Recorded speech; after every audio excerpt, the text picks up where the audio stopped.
Everybody, welcome to the What is Money Show. I am thrilled to have you here joining me on my mission to help shine light on the corruption of money. Now, a little bit about this show and how it makes money. We are 100% sponsor based, which means that all the revenues we derive come from sponsorships. But I try to be very selective about the sponsors that I work with, specifically trying to choose those who have values well aligned to the values expressed on this show, like freedom, education, self-sovereignty, etc. So what I'm going to do is a few ad reads right here at the top of the show and then a few ad reads in the middle. And I hope you won't skip them. I hope you'll take the time, listen, and see what they have to offer, because again, these are hand-selected sponsors. Now I'd like to tell you about our sponsor, Swan Private. Swan Private is a concierge financial services firm based in Los Angeles. Now, I've known the Swan team for years, and these guys are laser focused on the Bitcoin mission. They even have a zero tolerance policy for all shitcoining. Recently, their CEO, Corey Clipston, was instrumental in calling out many of these crypto scams right before they collapsed, saving a lot of people a lot of money in the process. Swan Private focuses on guiding high net worth individuals and businesses on all aspects of Bitcoin strategy, including buying, custodying, and market research. This concierge service provides you direct access to a private advisor by text, phone, or email. So go to swanprivate.com/breedlove today to sign up. Now I'd like to tell you about our sponsor, Ledn. Ledn lets you do more with your digital assets. For instance, Ledn offers a B2X loan product that lets you leverage your existing Bitcoin to buy even more Bitcoin. Or you can also get traditional Bitcoin collateralized US dollar loans through Ledn as well. Ledn also offers both Bitcoin and USDC denominated savings accounts, letting you generate yield on your digital assets. Recently, Ledn has launched a Bitcoin mortgage product as well that lets you use Bitcoin to buy a home or finance one that you already own. So go to ledn.io, that's LEDN.io today to sign up. Emerson Spartz, welcome to the What is Money Show. Thanks. Excited to be here. It's great to have you, man. We've been talking about doing this episode for a really long time. Just by way of quick introduction for my audience, you are the founder of Non-Linear, which is a non-profit focused on making sure AI goes well. That seems like a pretty important mission. Yep. Let's start there, just because you have a very interesting story, background. You're a very unique person in many ways. So maybe you could just start sharing kind of I really enjoyed your professional journey too, like how you grew up and then how you got into the working world and then where you are today. Yeah, for sure. And I'm really excited to be here also because I'm a huge fan of the show. I've actually, you and I, like, we're friends and we talk sometimes, but like we've hung out so much more than you realize because I've listened to you talk to so many people. And we have lots of hours of one-way dialogue here where I've been able to sit at the table and listen in on some really, really extraordinary conversations.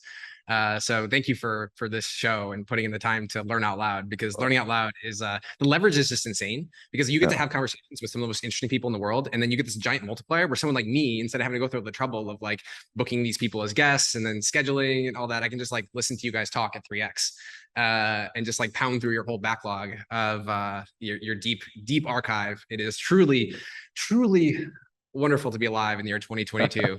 This is the reality. Like, you don't have to learn by like going and making friends with people. You can learn by just like listening to two of the smartest people in the world talk about something that you're deeply interested in, no matter how fucking niche it is. You can listen to people nerd out about it whenever you want, at whatever speed you want, like whether you're shitting, showering, shaving, going for a walk. It's just, it's magical.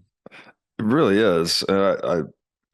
One of the things Jordan Peterson said, that the spoken word now has the reach and permanence of the written word in the digital age, and that the cost of bandwidth too has gone to virtually zero. So now we have this, I don't know, the global communication system seems to be revving up the global hive mind in a way. So it's very encouraging to me to hear people like you engaging with dialogue and finding it very useful, and it becomes a whole lifestyle right now. I mean, I'm sure we're going to hear a lot about how you do it, but like I spend most of my time reading, and then when I'm not reading, I'm listening to podcasts or other people talking. So it's like this constant educational existence. Yep. And this podcast, your podcast in particular, is where some of the highest level conversations are happening. You know, there's lots of podcasts that are kind of relevant for people at different levels, like different interests or just kind of different like intellectual skill levels. Like there's like certain skill trees they built out or haven't built out. And this podcast in particular is where like the highest level conversations are happening. And so I was actually thinking about it. It's like, man, out of all the podcasts, I've listened to literally thousands of different podcasts at this point because I consume a lot of podcasts.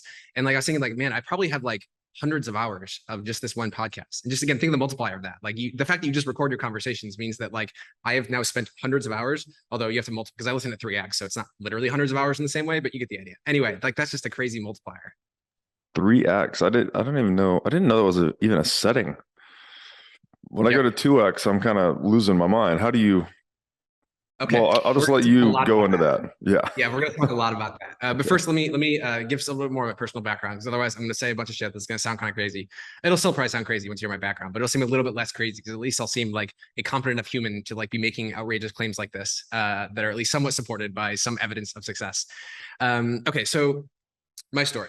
So when I was 12, I convinced my parents to let me drop out of school and homeschool myself. A month later, created MuggleNet, which is the #1 Harry Potter website. And that was just one crazy learning experience after the next, because MuggleNet quickly became one of the biggest websites of the early 2000s. And we had one of the biggest forums online, one of the biggest fan fiction sites. We had the #1 podcast in the world for a while, like not just for Harry Potter, but for all podcasts. We had a New York Times bestselling book. So we used to go on tour and live like rock stars. It was wild. And aside from that, my parents let me study whatever I wanted, with one exception. They had me read 4 short biographies of successful people every day.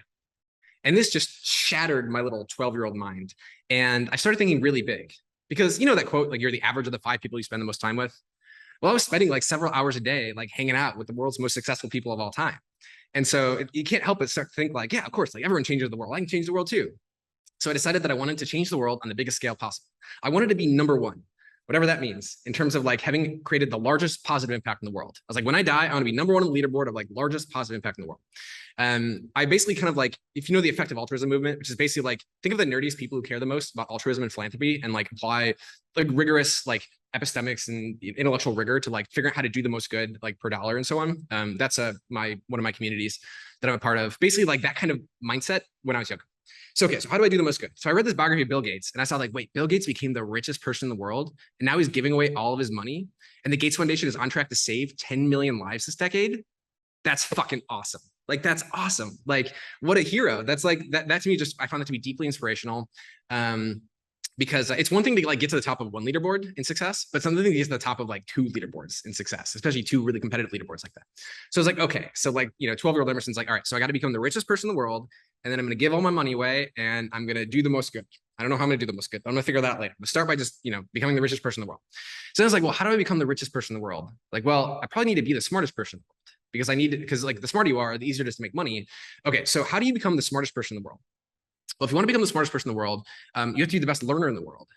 How do you become the best learner in the world? Never heard anyone talking about like how to become the best learner in the world. All right, well, let me go figure it out. So I went deep into the literature on learning how to learn. And I found out that there wasn't actually very much of it. There's not that many researchers that actually study how to learn more effectively. And that's crazy if you think about it. Like, how is this not one of the most like well-studied fields in the world? Like, what could be more important than learning more efficiently, learning faster? Because learning to learn is the root of every other skill. So if you learn something that's the root of every other skill, you have the philosopher's stone. Like you can turn anything into gold. You know, it's like it's the metaphorical, the alchemical like ideal of like you can develop you can get any new skill you want whenever you need it. If you can develop a new skill like 100 times faster than like somebody else, then it just increases your degrees of freedom massively for what you can actually do with your life. So I was like, wow, learning how to learn is like wishing for more wishes. You can always just accumulate more skills. You can do more things. So, okay, so how do I do it? So not much in that field. So I was like, I gotta use myself as a guinea pig. But hold on, pause for a second. So first, there's like 2 separate kind of threads here. The second one is like my other big obsession, aside from learning to learn, was virality. Because I was like, man, if you can make things go viral, that's like having a human superpower. You could tip elections, you could overthrow dictators, you could start movements, you could revolutionize industries. And so that kind of began a lifelong obsession with figuring out how to engineer viral content systematically.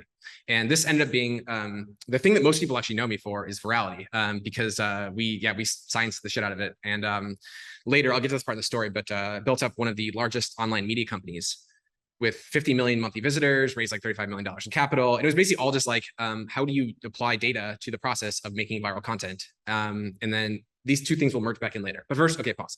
So I decided to go to college for fun, but I got bored very predictably, and I was going to drop out, start another business. Before I did, though, I wanted to go really broad. So I set a goal of reading one nonfiction book every single day until graduation. And that habit has stuck. And for the last 15 years, I've been averaging about one book a day. But I realized very quickly, so I'm going through a book a day and I'm like, man, this is great. I'm like getting exposed to a lot of ideas, but I'm like not retaining shit. So how do I increase my ability to retain the information?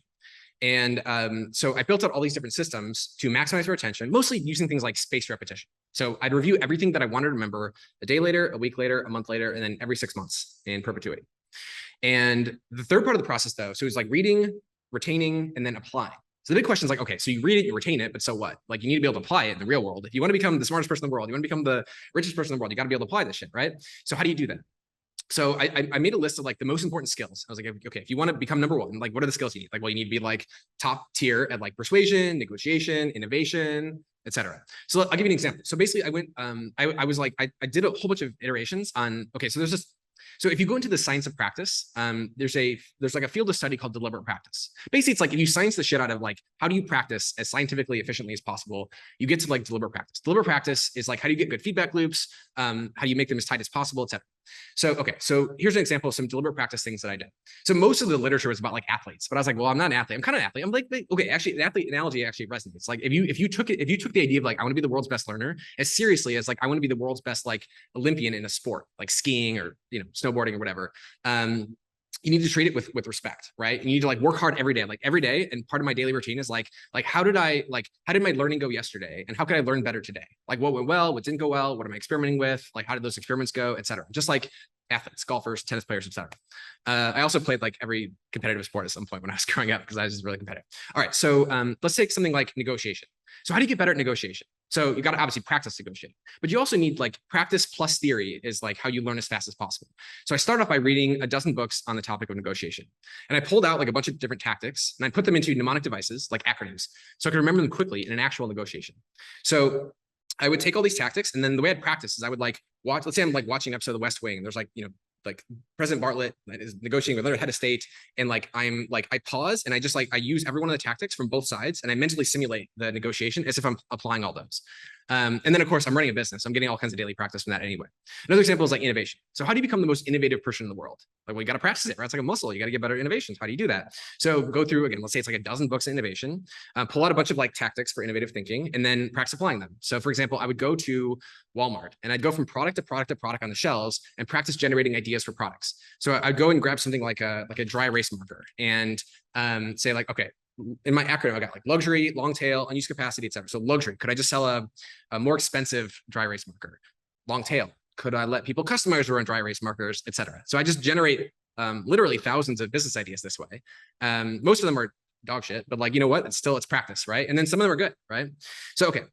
So that's like, that was my journey. And then I started the next business and that became the online media business I mentioned, dose.com. We basically built some of the biggest meme sites online and we built like, it was like all user generated content. And yeah, we're basically BuzzFeed was our biggest competitor. So if you understand BuzzFeed's model, that was our model as well.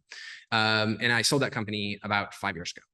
And it was also the time that I got into Bitcoin and crypto. So, okay. All right, so that's like the kind of quick background. And then for learning to learn, just kind of the next topic. So first what I'm gonna do is I'm gonna start at like a really high level. I'm gonna start at kind of high level, some high level principles. And I'm gonna answer your question. And then we're gonna go kind of back and forth from like high level theory to like tactical practice, high level theory, tactical practice. Because I found that that's the best way. Like one of my heuristics is that if you ever read, like one thing that people, for example, they read business books. Actually, no, that's gonna be, no, yeah. They read like, for example, the business book and they're like, it's like, you know, they gave me the idea in the first chapter and then it was like 300 pages of examples. And I didn't need the whole rest of the book. So I just read the first chapter and that was good enough.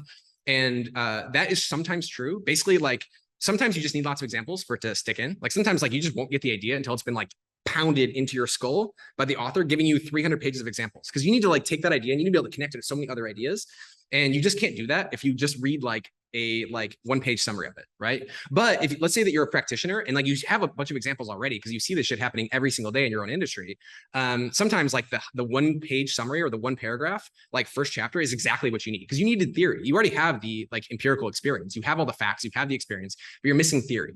So sometimes you're missing theory, sometimes you're missing the like the anecdotes or examples, and you have to know like where you're at on the cycle. You basically go through all these like S curves where like you start off and you just like accumulate a lot of like facts and like experience, and then you're really hungry for theory, and then you get the theory, and then you like rocket up the S curve, and then you flatline again. You need to like just get a bunch more experience, right?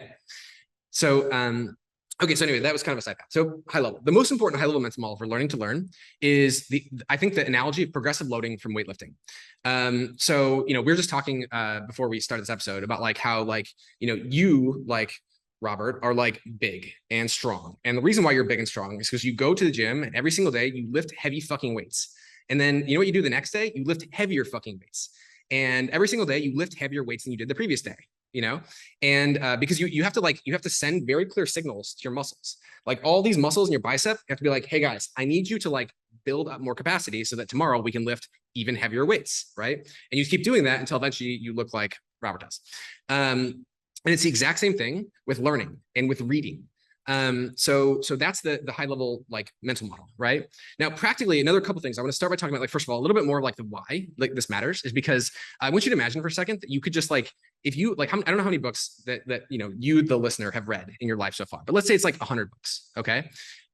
If you were to double the speed at which you could read a book, you could double the number of books that you read. And overall, you can apply this to articles, it could be books, it could be podcasts, like audiobooks, whatever. It's all just like bits of information that are coming to your brain that you're hopefully like processing and then making something useful out of. Okay, so you asked a question earlier about like how to go faster. So you're currently listening on 2x, right? That's your kind of standard podcast speed. It depends on the guest. Like you're a fast talker. If I was listening to this episode, it'd probably be a 1x. If I'm listening to me, it's probably a 1.5 or 2. Yep. Okay, so this is actually one of the most like I'm gonna try to deliver some value right away to everyone who's listening, because like this is like literally the simplest thing that like you can do that is basically free energy. Is that almost I would predict that like somewhere between like 95 to 98% of you guys who are listening could easily increase the speed that you're listening to this exact episode. Well, maybe not, because I do talk really fast, so maybe not for this episode. But like, the average episode that you listen to of a podcast by 0.25x, in other words, like, maybe 25% or something, for free. Where basically like you wouldn't even have you would have essentially no drop in retention by just increasing whatever speed you're listening to it at by 0.25x. Maybe you have a decrease of like 1 to 4% or something in terms of retention. But that's an insane trade-off, right? So if you go from like 1x to 1.25x, 25% increase or so, and you only lose like 2% on retention, that's like a hell of a trade, right? And basically, I don't think I've actually ever met somebody who had maxed out on their speed, where when I told them like try going up by 0.25x, they couldn't do it where it was profitable. So if nothing else, like right now, like make a mental note or go on your podcast player while you're listening to me or pause it or something, and just go in there and just increase your speed by 0.25x. Because what almost everyone's doing is people are just sitting there and they're just like lifting 1-pound dumbbells at the gym. And they don't know that they're lifting 1-pound dumbbells because like this is like one of those mental models that hasn't spread enough yet of like you have to be progressively loading. Like you need to be pushing yourself closer to the edge of your comfort zone in order to be able to read faster. So one thing will happen is like, and here's kind of a fun challenge too. So like go into your podcast player, put it on 3x for a second and just like listen. You're like, oh my God, it's like chipmunk, right? And but I can guarantee that like for you, Robert, like you can listen to the majority of podcasts at 3x, like with just like a few hours of like practice. Like because you have to, your brain will cry out at first because of course it's hard. Just like your brain cries out when you got the pump, right? But you've learned how to associate pleasure to that, right? Like when you're feeling the pump and when you're like feeling the burn, it's a full-on addiction at this point. Like I have to have it to be sane, basically. When you said practice for the 3x, does that literally just mean turn them on 3x and keep listening until your brain adapts? Yeah. So basically, your goal, the high level mental model is that you want to go right to the edge of your comfort zone. And you want to even push past it so you can see where the comfort zone is. And the thing is that most people never actually push to the edge of their comfort zone. So they never find out when their one rep max is, right? They just like lift whatever the like easiest setting is at the gym. And like maybe they're like, oh, this is too easy. And they go to the second easiest setting, but it's like, dude, you could be lifting like twice as much weight right now if you just tried. And so the advice that I always give is like, start by going up by 0.25x. And like, if that seems still pretty easy, then like keep going up until it feels like basically your goal is to get to the point where like you understand about 80% of what you're hearing. And 80% is a good heuristic because it's like, it ensures that you're being honest about like pushing yourself. Because it's really easy to like, if you understand like 100% or like, most of it, then like, man, you're definitely lifting 1 pound dumbbells. Right.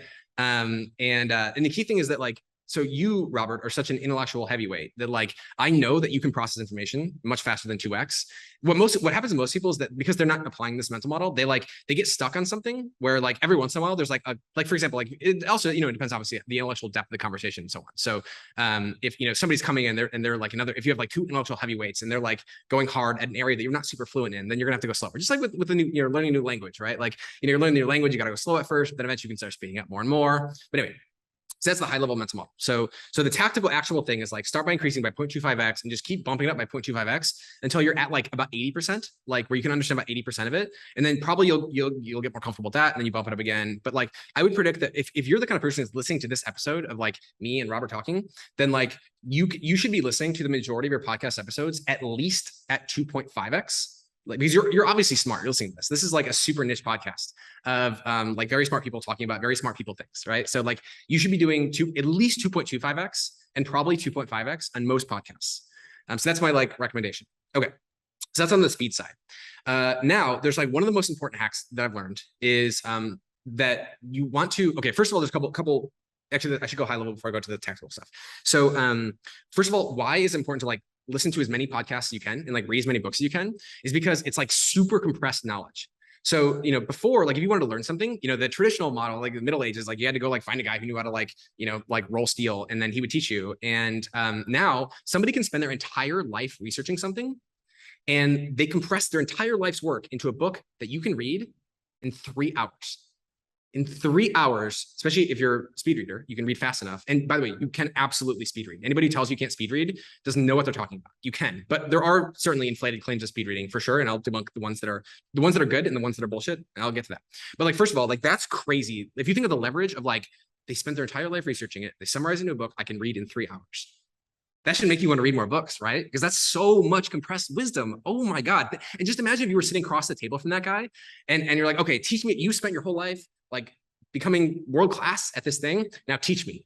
Like, how long would it take him to teach you? Because he's got to he's like, man, my thoughts aren't that organized. And like, he's got to explain it 1x because he can only talk at 1x speed. He can't talk at 3x, 4x, right? And but for the book, he spent like fucking 3 years, like figuring out like, what's the best way to explain this? Like what ideas are in which order, and you can skip around. And if some parts are boring, you can skip, if you already know those parts, you can skip that chapter. You can go back and read stuff. You can pause it if you didn't quite process it. And that's magical, right? Like, this is why I love reading so much, because even if that guy could sit down and verbalize himself perfectly, you could still read it faster. Like especially if you know speed reading, I can read much faster than I can listen to anyone other than, I mean, I guess we're doing podcasts at 3x. Maybe that's the equivalent like speed of reading in a way.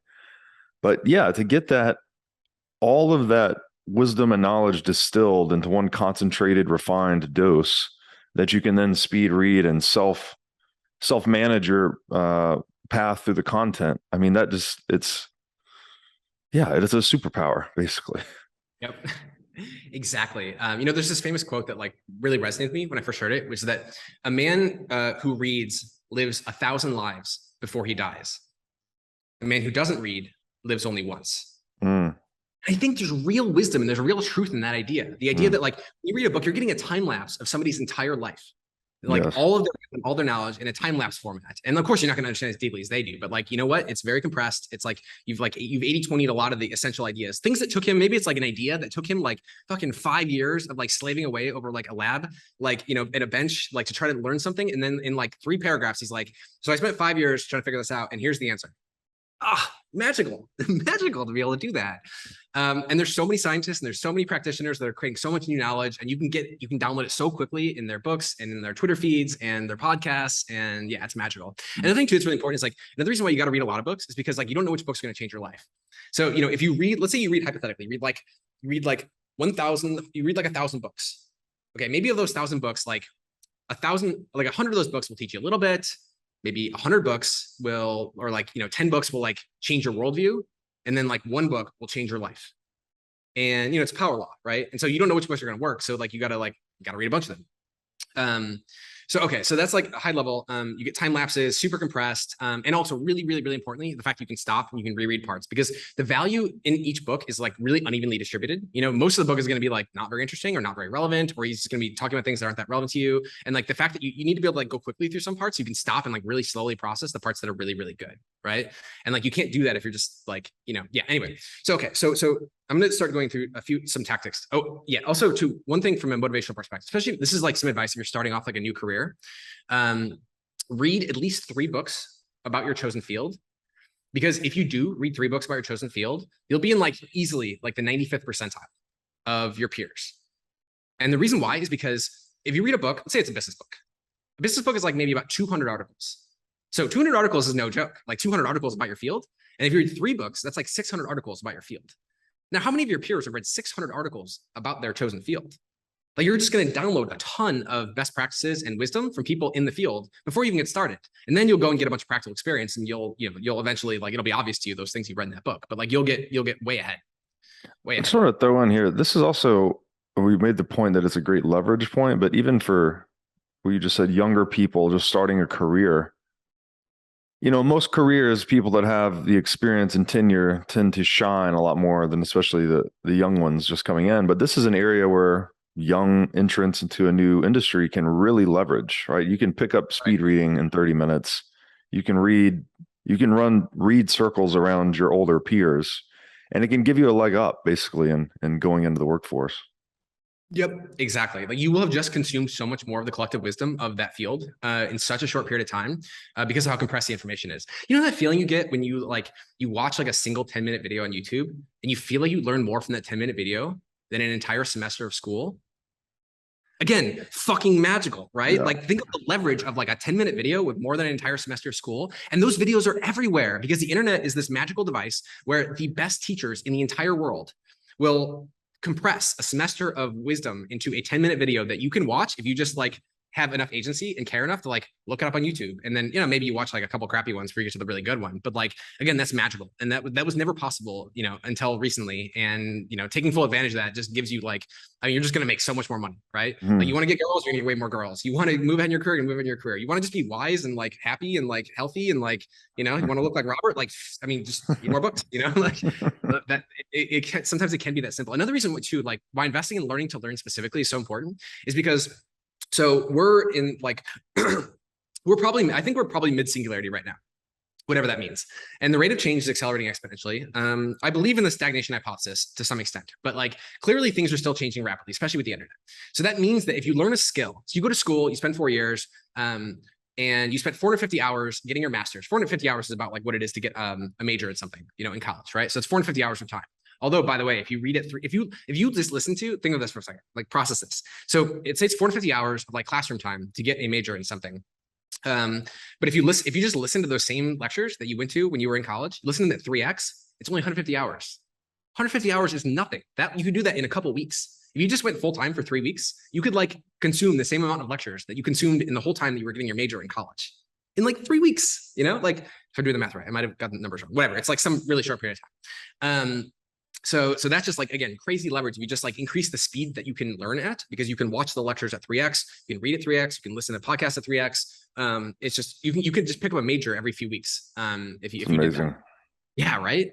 And you couldn't do that for the internet though, because you couldn't speed things up. And again, it's really important to be able to stop and stuff. So, okay. So I was saying though, is that like, so the rate of change is increasing exponentially. And so what does that mean? So that means that if you go to college and you spend like years, like developing a skill, but the value of that skill declines exponentially as the rate of change increases exponentially. Right? Because the job market is changing rapidly. And so like, there's a good chance that whatever skill you learn, even if you major in something that is useful, probably like, you know, if you major in like, computer science, like a lot of what you learn in school is useless by the time you graduate. And sure, people rationalize, they're like, well, you're learning the principles of something and blah, blah, blah. And I'm like, yeah, okay. But you know what? It's probably better just to learn Python. So this is a really, really, really fast, exponentially decaying amount of value that you get from learning a given skill, unless the hack is that you invest your time into learning how to learn, reading faster, because then you can just keep picking up new skills. And as you guys know this, like if you're in crypto, like, you know, in the industry as a whole, like things change really fast, right? There's like new things that rise and fall quickly, and there's new skill sets that are required all the time, new programming languages, new tech stacks, just in general. And if you can pick them up quickly, then like there's this window of time where like you can make a lot of money, right? Or like the job market like really values you, or like, you know, there's just like, yeah. So like don't major in a skill, like major in learning itself, which gives you all the other skills. Again, like wishing for more wishes, basically. And then what you'll see happen too is like the more that you learn, there's this feedback loop where like you get more curious. The more that you read, the more curious you get, because like every thing that you learn, every fact you learn, like introduces 2 new questions, and it creates like this fission reaction of like the more that you learn, the more questions become interesting to you, until eventually like the whole world becomes just filled with meaning and purpose and like beauty, wisdom, and it just becomes more addicting to learn. You got to get that momentum in the beginning to get where you're actually like you're reading a lot, you're learning a lot, and then it just becomes easier to keep on going. I think that's such a great point because initially there was this kind of hunger for me to consume a lot of nonfiction books to try and answer questions that I thought were interesting. But as you learn more, that realm of inquiry, I guess, expands exponentially. And it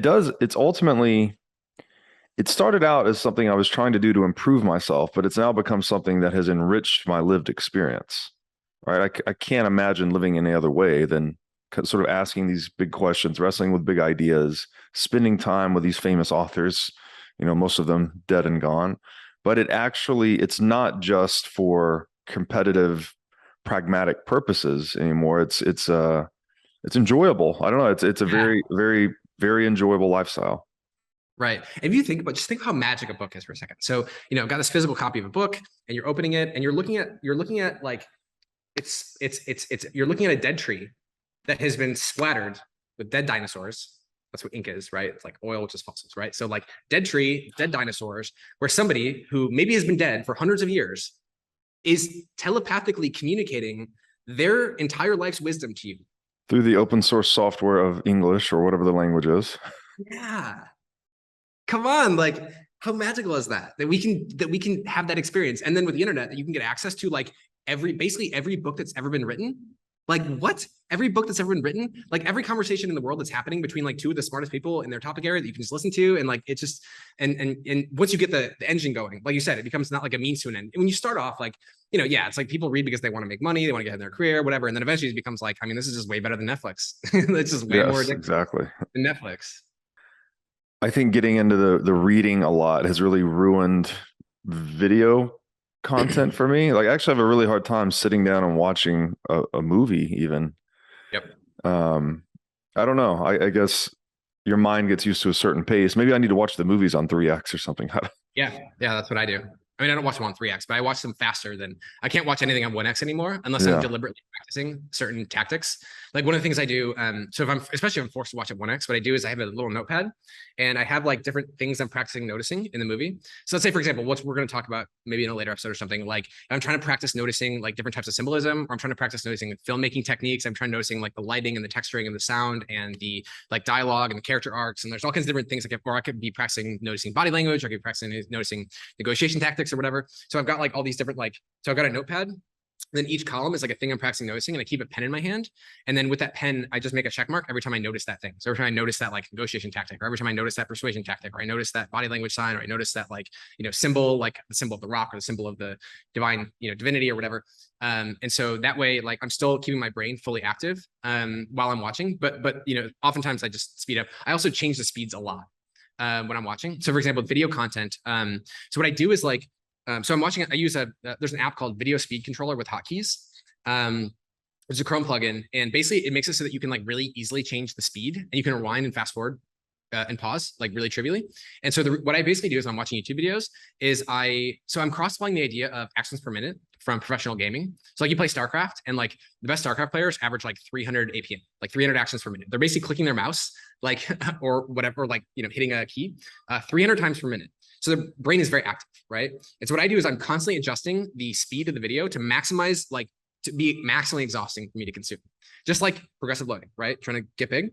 So like some parts of the video, like I've got to slow it down. And then some parts I'm just like, I speed it up. I'll go up to like, 5X for some parts, because I can just tell, for example, like the first, you can basically skip the first, like, 50 seconds of every YouTube video, because they just start off by like essentially restating the title of the video, but in a low signal way. And you can skip the first 50 seconds. You can skip the last like 15 seconds because there's like a boring outro as well. And so that those parts you can just skip ahead really quickly. And then the value of the video is like there's usually a power law where there's like a small percent of the video that's really valuable and important, and you need to consume it very slowly. You might want to pause, reflect, etc. And the rest of you just want to skip. You want to go through as quickly as you can. You can just see if that part is worth pausing and listening to more closely. And so I measure my own APM. So I currently average about 10 APM. So every minute I have 10 actions where I change the speed, I pause, I rewind, I fast forward. So that's basically like every 6 seconds or so, I take an action. Usually I just speed up and slow down. That's the main thing. Like I notice that I'm bored. Oh, I should speed it up, right?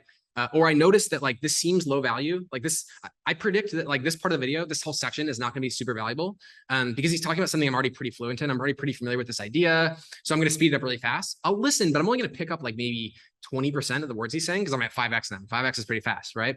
But I'm still noticing like 20% of the words, and the 20% of the words are enough so I can like say like, he's still talking about that topic, still talking about that topic, still talking about that topic. Like, okay, he switched topics. Let me slow it down. Slow it down to like 3.5X. Now I'm maybe picking up like 70% of the words, and like, but like, I switched to another topic that I don't really care about or isn't relevant. So then I speed it back up again, but then I might really slow it down, like to like, 1.75X or 2.5X or something for like the one part of the video that was really important. And so basically I'm always trying to match the like speed of the video to like the difficulty of processing times the value of processing that part of the video. And so that's what I'd recommend as well, is like, think of it like they're serving up a dish to you and you can consume it however you want. But the key is to like push yourself. The goal always in these situations is to like push yourself right to the edge of what you're capable of processing. If your goal is to learn quickly, right? If your goal is just to like chill and, relax, then like, that's cool. That's a different goal, but yeah. Yeah, it's really cool. This kind of reminds me of the zone of proximal development. I don't know if you've ever heard of this, but when children learn to speak, parents tend to talk right above their head a little bit. It's like you don't want to meet the child exactly at their level. You want to talk just above them to help pull them up the competence stack, I guess. And it sounds like you're kind of doing that to yourself in many of these situations. You're trying to get the speed where it's just above the level to keep you not bored, maybe even slightly uncomfortable, right? You're at the edge of your own capacity, I guess. And that's what's forcing you to expand your competence in whatever method of learning you're involved in. That's exactly right. So a lot of it is like you're basically switching from exploring to exploiting. It's a computer science concept where like exploring is like you don't really know what you're looking for yet. And so basically like go really fast, like speed read with like low comprehension through like much of the book or the video or whatever, and then like slow down to exploit on the parts that are worth reading, like slowly and carefully. So that's the basic principle. And you want to go, the key is to go right to the edge at all times. So you're maximally engaged. So another tactic that's related to, we were talking about like, how do you just increase the speed of your podcast? Like you just keep adding more weights to your rack, every day in the form of increasing the speed. Another like major, this is one of the most important hacks that I've ever come across, is what I call immersive reading. Basically I don't know exactly why it works. It's kind of weird, but it works really, really well. So basically what you do is you listen to the audiobook while you're reading the book with your eyes. So you're using your audio channel and your visual channel at the same time. So what I do is like, I've got, there's an app you can use called, the best one I've tried everyone, like every app on the internet that like does anything like this, any text-to-speech app. Natural Reader is the name of the app. That's the best one, has the best features. It's easiest to use. So Natural Reader, it's like Chrome, desktop, whatever. So I use Chrome plugin, and basically you can, any article you want, like it just like, you click it in the browser and it'll just start like highlighting each sentence one at a time. And you'll hear, and uses AI, and AI voices now are like, especially AI voices are about as good as humans now. Like in the last year in particular, like, oh my God, have they made progress. If you haven't tried them in a while, like they're night and day where they used to be. What I do is I pick a British voice, because a British accent, like I don't notice, like if it's an American accent, I do occasionally notice things that are a little off. With a British accent, I don't have a British accent. So like, I don't really notice when he says things a little awkwardly. So like, I really don't notice with a British accent. So Natural Reading, smarter. yeah, and it sounds smart. Yeah, I wish I had a British accent. yeah, so basically what you do is like you hit play and it reads the article to you. It highlights one sentence at a time. And you can hear the voice in your ears. You can set the speed whatever you want, set it to 3x, whatever. And it highlights at the same time. And you can also do this with an audiobook. So I do that for articles, but if I'm reading a book, for example, I'll download the Audible version of the book and I'll like have the Kindle version.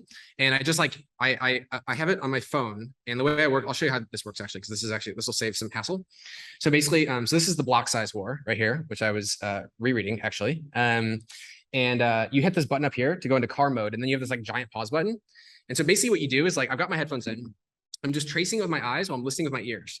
And if I basically what happens is like, first of all, actually, before I go into tactics, how to use this well, the reason why this works. So what this does is it makes it, you will read much faster. And more importantly, it makes reading much easier. So basically it turns reading a book into watching a movie. And it just feels easier in ways that are really hard to explain.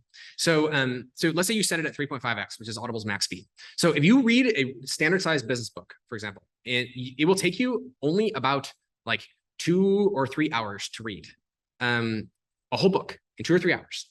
And that's how long a movie lasts. So like you could read a book in the time it takes you to watch a movie.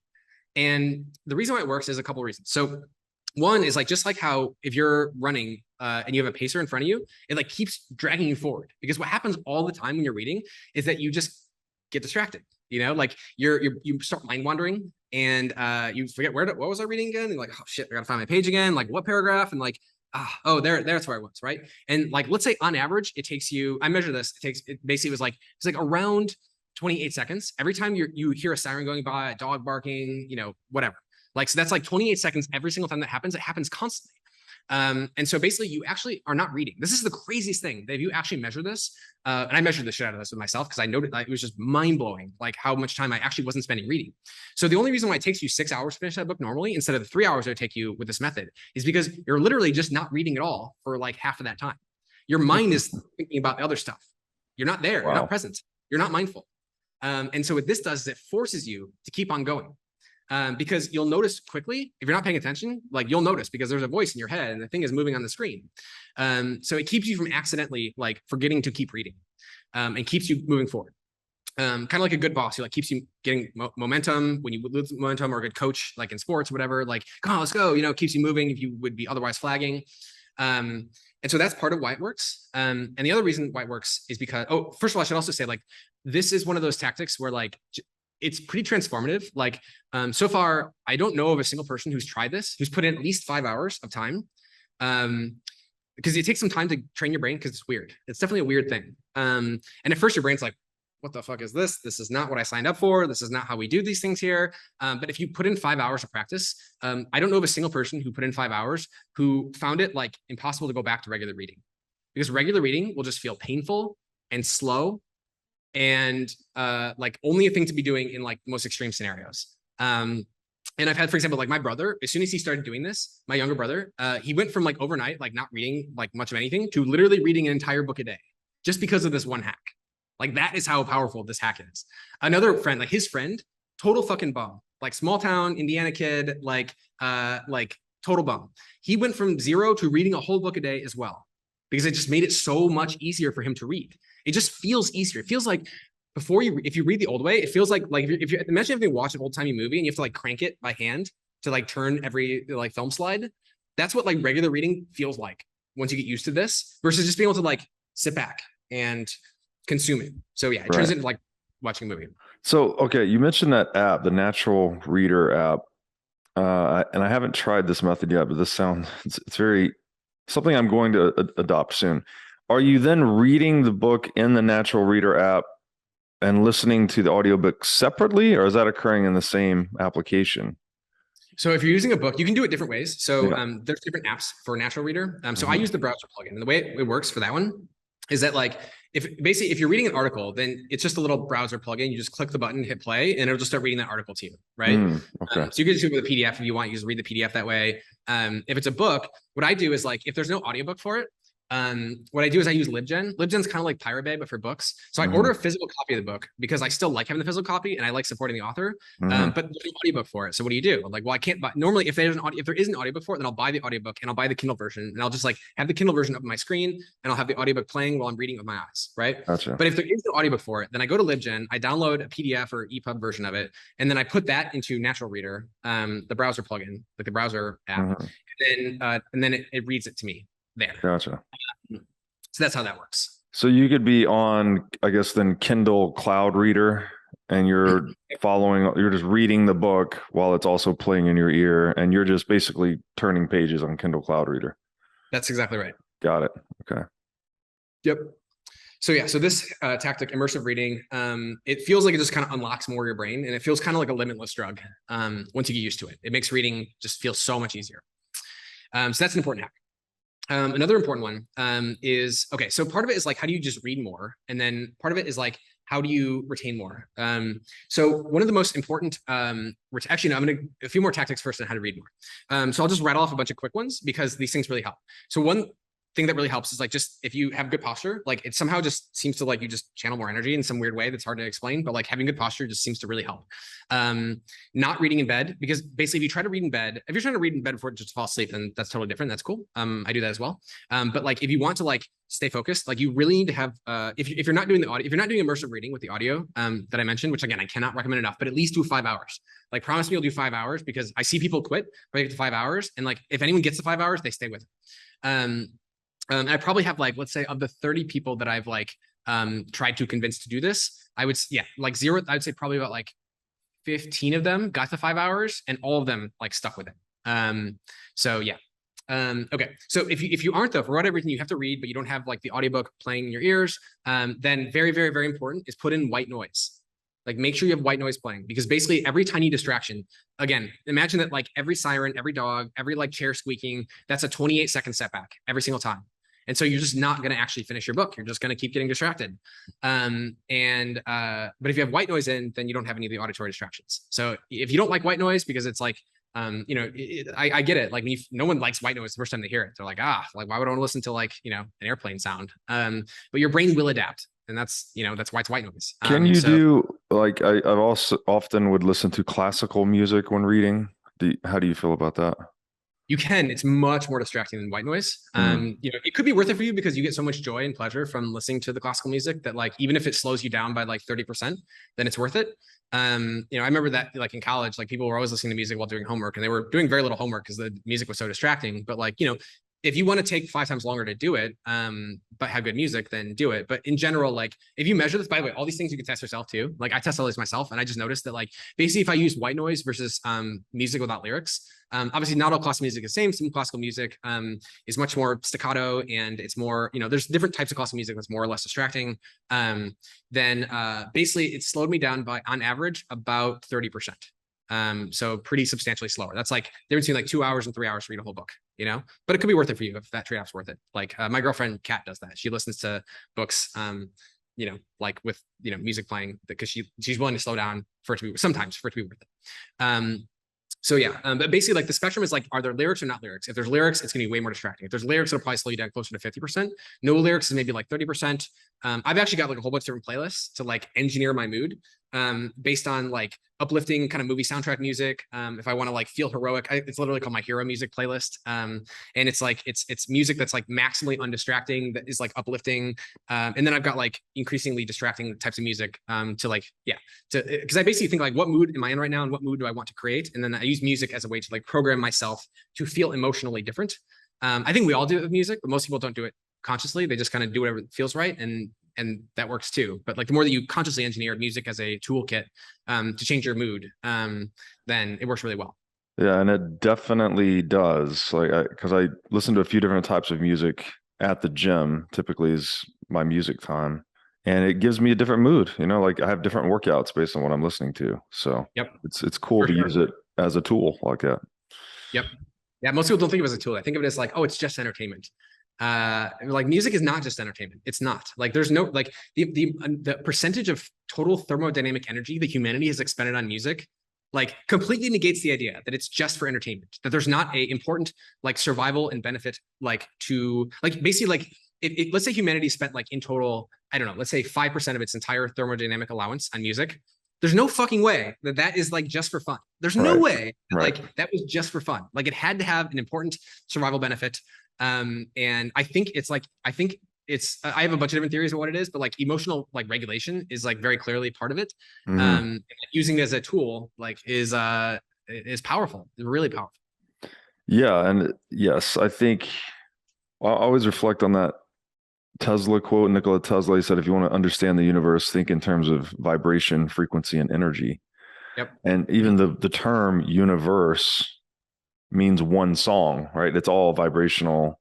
And so music somehow seems to be, I guess, the art form that maps onto the nature of reality. I've often thought musicality is probably the best structural metaphor for the way reality actually is. So it doesn't seem like any coincidence that we are obsessed with it. Yep. I totally agree. The birth of philosophy, like the pre-Socratic Greek philosophers, most famously Pythagoras and the Pythagoreans, like they believed, and we're talking like in like the 6th century BC. This is like music of the spheres and like the cosmic order and harmonic properties of the universe, and that I think that's aged well. Like 2,500 years later, that doesn't seem dated and that doesn't seem primitive. It seems like there's some real wisdom there. The fact that like the same musical notes that they were obsessed with these like divine proportions, like the golden ratio, and things like that. And we still find the golden ratio fascinating 2,500 years later. It does feel like there's some sort of implicate order there. Yes, implicate order, exactly. Now I'd like to tell you about our sponsor, CrowdHealth. CrowdHealth is a Bitcoin-enabled alternative to legacy health insurance. Now let's face it, legacy health insurance is an absolute scam. Nobody can explain this better than the legendary comedian Chris Rock. Insurance. You got to have some insurance. You got to. There's an insurance. They shouldn't even call it insurance. They should just call it in case shit. Like, I'll give a company some money in case shit happens. Now, if shit don't happen, shouldn't I get my money back? So with CrowdHealth, instead of just paying premiums that you'll never see again, you can hold part of this pool of savings in dollars and in Bitcoin through CrowdHealth. And when you have a health event, you can draw against this pool of communal savings. So go to joincrowdhealth.com/breedlove to learn more or sign up. Now I'd like to tell you about our sponsor, Wasabi Wallet. Wasabi lets you use Bitcoin privately while still maintaining full control over your money. Specifically, Wasabi Wallet is an open source, non-custodial wallet with privacy built in by default. By using Wasabi, you're effectively putting the private back in private property. Wasabi Wallet is an easy-to-use privacy wallet that can support any amount of Bitcoin transactions. So go to wasabiwallet.io today to download this state-of-the-art wallet software. Now I'd like to tell you about our sponsor, Masterworks. Masterworks gives you access to the fine art market at more affordable price points. They do this by offering you fractional shares in their $500 million portfolio of fine art. Now, fine art is an alternative asset class, and historically, it's been a great performer and a really good hedge against inflation. Most investors typically hold anywhere from 2 to 10% of their assets in an asset like fine art. To sign up or learn more, go to masterworks.com and use promo code BREEDLOVE. Now I'd like to tell you about our sponsor, Casa. Casa makes it simple to buy and secure your Bitcoin without wondering whether you're doing it right. Specifically, Casa provides a multi-key custody solution, which is by far the most secure way to custody your Bitcoin. Now, when I talk about Bitcoin being theft-proof money or inviolable private property, a multi-key custody model is exactly what I am talking about. Using multiple keys lets you maintain full control of your Bitcoin while also giving you redundancy in case you lose one of the keys. It's also the best way to secure your Bitcoin for inheritance planning purposes. So go to keys.casa, that's C-A-S-A, today to sign up and use discount code BREEDLOVE. Yeah. Okay. So back to learn to learn. Okay. So we talked about immersive reading. Basically, white noise. If you can't do that, white noise, can't recommend enough. I predict that it'll increase your speed by 30%. So that'll save you a whole hour or two per book if you use white noise, or it'll be like 2 to 4 hours per book of time savings if you do music without lyrics. If you just like, yeah. And then obviously the more noisy and distracting your environment is, the more that the white noise will matter. But like, I seriously cannot emphasize enough the importance of white noise. So that's another tactic. Another one is to use a reading stand. So if you're gonna use physical books, so what I do is I read on my, like, don't read on your Kindle unless you, well, there are good reasons to read in a Kindle, but basically, like, if you want to remove distractions, but having a bigger screen can definitely help. I read basically on my MacBook. And I have like multiple columns open, so I don't have to scroll as often. If you read physical books, use a reading stand, like one that like holds the book open. Don't hold it in your hand. It can be aesthetically nice to hold the book in your hand. I totally get that and respect that. But like, if you want to read more efficiently, like get a reading stand that like holds the pages open and props up the book at the perfect angle. You want to have you don't want to be like crouched over like this. You want to have like, you want to be like military, posture as much as possible. And you want to have the pages not flapping around. You don't have to be holding the pages, because if you're holding the pages in your hand, you have to be constantly allocating like, I don't know, 1% of your neuronal activity is like just holding the book in your hand and keeping the pages down, and like your hands getting tired, and like you need all your soldiers firing. You want every neuron like actively engaging and processing with material. So that's for holding the book open. Also, another one too is like a really important one is that using a pen to trace. This is a old school tactic that works really, really well. Is like if you don't have the audiobook that's reading this for you, take a pen and just like or your finger and just move it under line by line what you're reading. It's kind of like a weird consciousness hack. It just keeps you going in the same way that like the audiobook does. I think the audiobook is like a much more powerful version of it. But like if you just like move your finger under every word that you're reading, or move the pen under every word you're reading, like it keeps you going. And you'll read, again, I would predict that you'll read somewhere between like 30 to 50% faster. On that topic, I don't know how you learned to speed read. I just did this 30-minute course that Tim Ferriss had on his blog, I believe.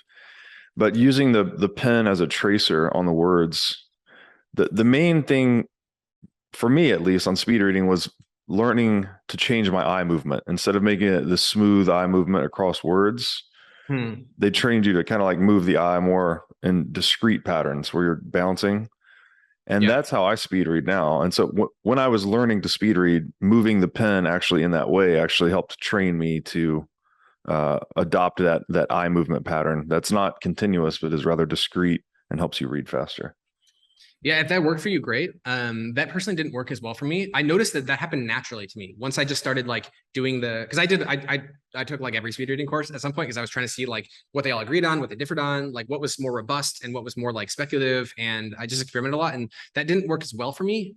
But it does work for some people. So, it's definitely worth trying. I find that basically if you just move your finger under, if you stick with it, the most important thing is that you just keep on reading. That's like if we go to the full right curve, there's like all kinds of like mid curve takes on speed reading that like totally can work. But to me, like the right curve thing is like, just read more books. And like, just keep moving. Don't get distracted. Just keep going. Just keep going. Just keep going. Just keep swimming. Just keep swimming. Like that's the most important thing by far, is just keep momentum, because momentum is the hardest thing to get. And like when you got to get in that flow state, and then you'll be smashing books left and right. And so every one of these random tactics I'm mentioning, it's like, okay, so if you read 50% faster because you use the pacer or the audiobook, that's literally like twice as many books per year. So let's say that you're reading a book. Like that's literally another book a week. That's like 104 books a year instead of 52 books a year. And like, if you did that over 10 years, that's 500 books. Like, you're a different person after that. What, did you have any technique changes to how you read as a result of the speed reading courses you took? Because typically when people ask me about it, that was like the main thing for me, is like, oh, once you figure out your eye movement, you can then control that, throttle it up or throttle it down. But I only took one course. So I'm wondering what other, if any, techniques you changed as a result of your speed reading coursework. Yeah, there's a bunch, but it's hard for me to trace any specific things to speed reading courses, because I was running so many of my own experiments at the same time as I was taking much of these courses. But yeah, the most robustly useful thing was definitely, I think, the tracer. And then, but now I can't emphasize enough, like, don't do any of this shit if you can just like listen to the audiobook or use Natural Reader, because that is like just the super powered version of the same thing that the tracer gives you. So basically, like it's not okay. So it's a 2-part process. So we talked about a lot of shit in this interview. It's been an hour. The two things that if you take away nothing is like increase the speed and listen to it while you read it with your eyes. Those are the most important. Like that's like the 80-20 of everything that I've learned about how to just like read more stuff. It's like increase your speed to the edge of your comfort zone. Again, try to understand 80% of what you're hearing. It should be a little uncomfortable. It's awkward to like only understand 80%. Your brain's like, panic. Like, what if that thing that he said was super important and I just missed it because I was reading too fast? And it's like, well, if it was really important, he'll probably say it again, or you'll come across it again, or okay, fine, go back and read it again. You know, that's okay. You hit the back button. I hit the back button. So I've got it set up where, like, so in my Audible, for example, I have it set to 60 seconds back, which I'm listening at 3x. So it's like basically 20 seconds back. Like I hit this thing around 200 to 300 times a day because like it basically sends me back one paragraph of the book. And like I went through that paragraph. I was like, whoa, that seemed kind of important. Hit the back button, do it again. Right. Or like maybe even go back like 3 paragraphs. I go back and like do it again. Fine. You know, like, yeah, because you definitely want to process those things. So yeah, so those are on the like reading more books side of things. Another thing too I'd recommend is like this is kind of obvious to a lot of you if you've spent a lot of time studying like productivity and habits and best practice and so on, but like set a reading goal. And even if it's like reading like a page, you know, per day, but like add 1 more page per day. So it bypasses the amygdala, so it's easier to do. And like make sure it's daily. It's really hard to make habits stick that aren't daily. Like daily habits are just way easier to get to stick.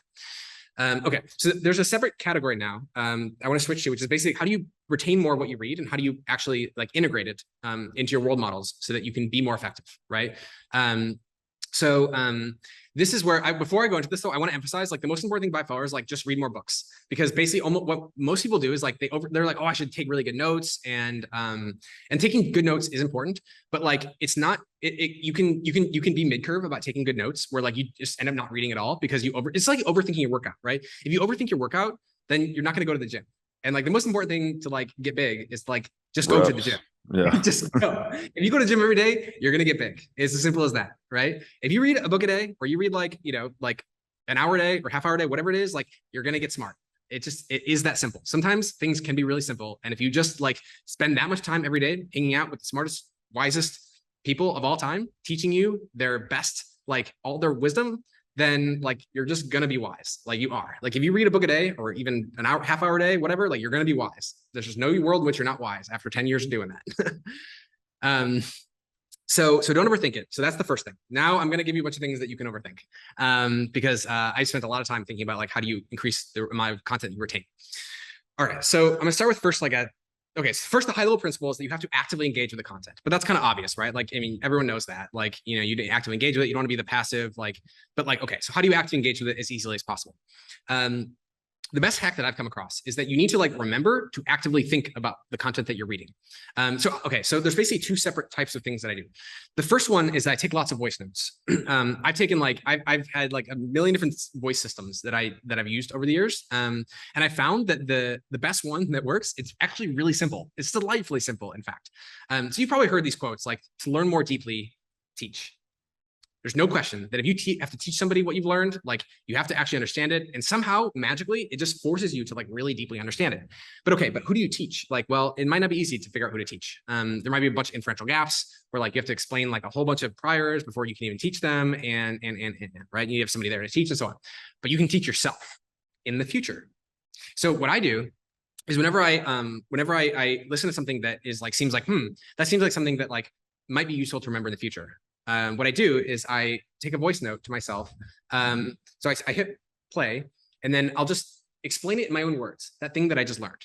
And it might be anywhere between like 10 seconds to like, 40 seconds. And, actually I'm realizing I should, before I go into these, I should talk a little bit more about like selecting books, because if I switch to like processing, then yeah, I'll have to come back to it. So let me give you a couple quick tips on how to select books.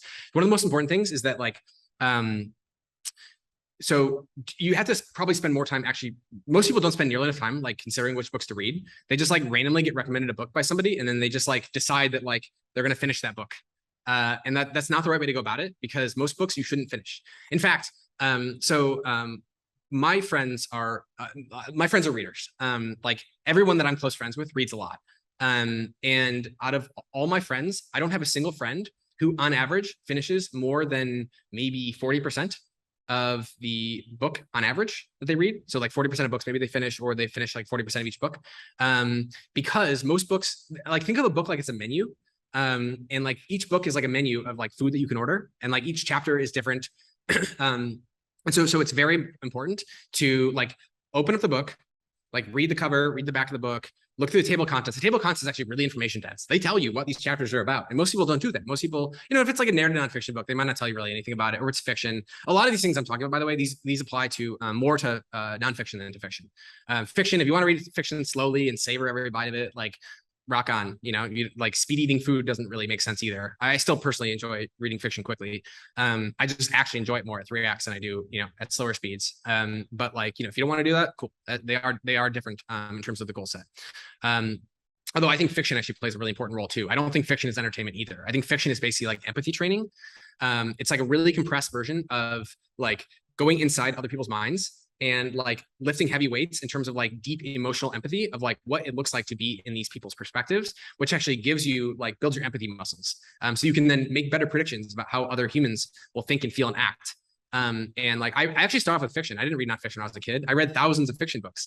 And I think fiction is really, really, really important for that. There's many different types of knowing too that we're, nonfiction, we're very focused on the propositional knowledge. But to your point, this empathy training, you get perspectival knowledge on what it's like to be these people in these places in these times. And that I think too, which is another topic for another day, but that speaks to the importance of, religion, wisdom, traditions, mythologies, because they do a lot of the same thing. Yep. Exactly. Yeah, and a myth is like we'll save myths for later conversation. Yeah, that's a whole rabbit hole. That's a whole rabbit hole.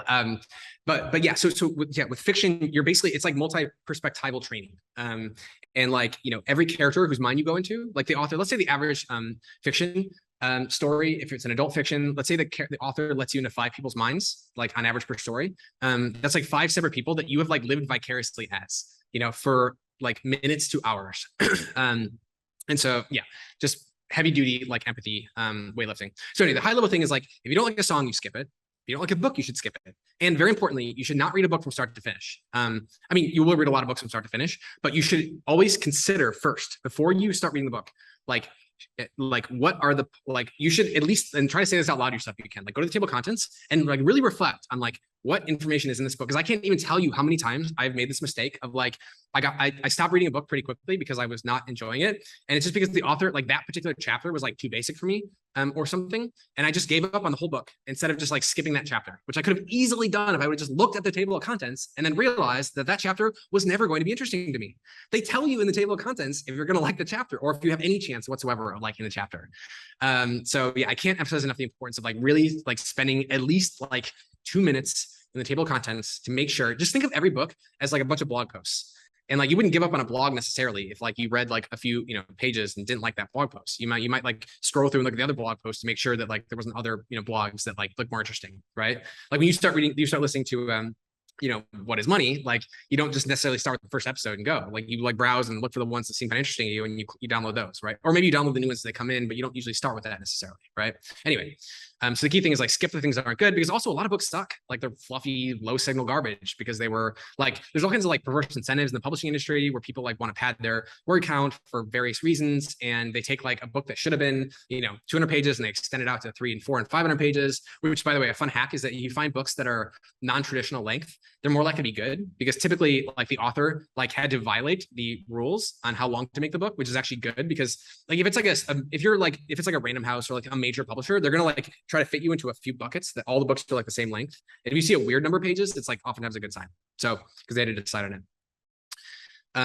Another idea is like basically when you're, again, this is also like when you first start off in your profession, one thing that people are trying to do a lot is trying to figure out like, how do I get good mentors?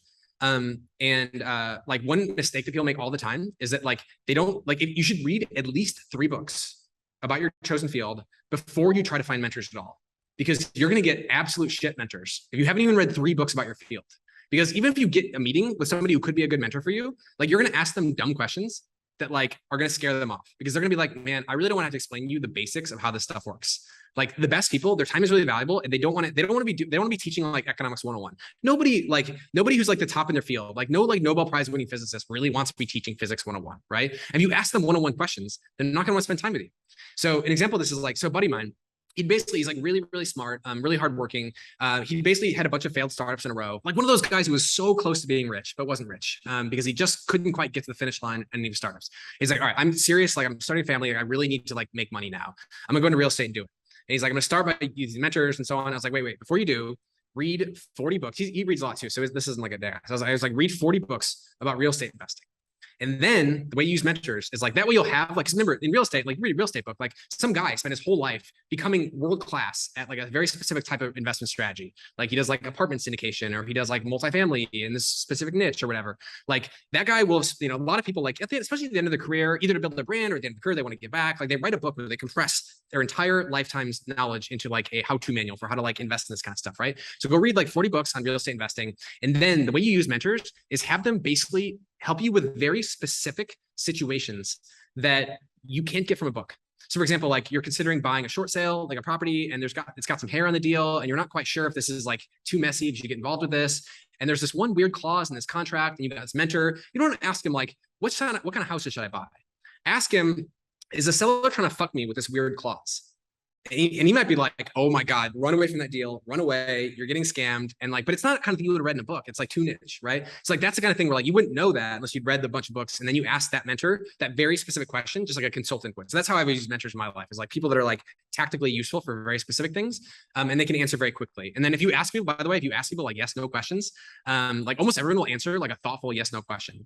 And that's how I always used to do when people wanted me to mentor them. I always said like, send me yes or no questions via email and I will answer them. And yeah, it's like a good way to prove, because it forces them to like do the thinking in advance, frame the question the right way. And if you can get really good mentors if you just send like powerful people like really well like framed yes no questions, because they're so easy to answer. They take long to read and they can just answer yes no instead of having to like, yeah, it takes a lot more work to like write up a paragraph or something like that. So anyway, that's a great idea, actually. Forcing the yes no question is kind of a forcing function so that they do the work in advance of throwing it all over the fence to you, right? Yeah. So that's a really, really good piece of advice. Before we get too far off of the book selection, I just wanted to throw in one other thing here. I don't know if you've ever read this book. It's called How to Read a Book is the title. And it's excellent. And it gives you this little strategy for sort of going through the table of contents. I think it also suggests going through the index before you decide if you're going to read a book or which chapters of the book you're going to read. And I found that to be very useful to get around the issue you're describing, where you pick up a book and you go through it, cover to cover. You might get burnt out in chapter 1 and want to toss it out and be done with it. And you might miss a lot of golden nuggets in the back. Whereas if you go table of contents, index, you get an idea of ideas that you're looking for from that book, then you can I can jump in and maybe check out chapter 3, chapter 7, and chapter 11, which look like they make sense to me, or the index said there are terms that I find useful there. And that, like, just that simple permission of being able to approach a book in a non-linear way, I think has been tremendously liberating for my reading habits. Yeah, 100%. Another thing you can do that I find really useful is basically when you pick up the book and like flip to like 10 random pages in the book, read the first sentence of one of the paragraphs. And then if you've done that and you're bored, don't read the book. You're probably not going to like it. Because it's like a good kind of random sampling. Because remember, the topic sentence, the first sentence of every paragraph, is the highest information density sentence on average of the whole paragraph. And so if you took like 10 random topic sentences and you were still bored and like not that interested, then like you're not gonna like the book. So I found that to be useful. Another thing I do is like I spend a lot of time on Amazon and Goodreads, especially Amazon. So like people who like this also like people who read this, bought this, also bought, is like my go-to place to find new books. One thing I also do is, so I spend a lot of time like clicking around, like click on book, look at the other recommended books or the books that other people bought. I also, I put a lot of stock in it. So obviously you read the description of the book. You can find out like, is this an advanced book? Is it a basic book? And then also reviews. Specifically, I don't read 5-star reviews, and I even try to avoid reading 4-star reviews. I mostly look for 1 to 3-star reviews because I want to see, because most people don't know enough about a topic to be critical of it. So and also, so the problem with the review system for how all review systems work is that people only really write reviews for books that they finished reading. And so that's why almost every book has about 4 stars on Goodreads and 4 stars on Amazon, because only people who finished it like leave the review. And so they're not very useful because these are people who like the book that are writing the review. So you need to find the people who didn't like the book. And so you have to find the like 1 to 3-star reviews. And then what I do is I read the 1 to 3-star reviews, and I specifically look for like criticisms of the book that make me want to read the book more. So for example, if they complain about a book, like let's say they complain that a book is like too much jargon, but it's an area where I already have plenty of jargon. Like I'm that's not a problem for me. That's actually good because it means it's targeted at a more advanced audience in that area. Then that's great. But if I'm new to that topic area, then too much jargon might be like a negative thing, right? So anyway, so I look for criticisms and make me want to read it more. So for example, like if there's a nonfiction book that looks good, but then like somebody leaves a 2-star review and they complain that it's too character driven and like too many details of the characters' lives, like their favorite whiskey and their hairstyle and things like that. That's like a huge like, oh, thanks for warning me. I do not want to read books like that anymore. I'm just not in that kind of stuff is like kind of fluffy and low information for the kind of stuff that I'm interested in reading right now. So like that's how I know that's a good sign that I shouldn't read that book. I'm not going to like it. It's too much narrative, not enough nonfiction, right? So I find reviews really, really useful for selecting books as well.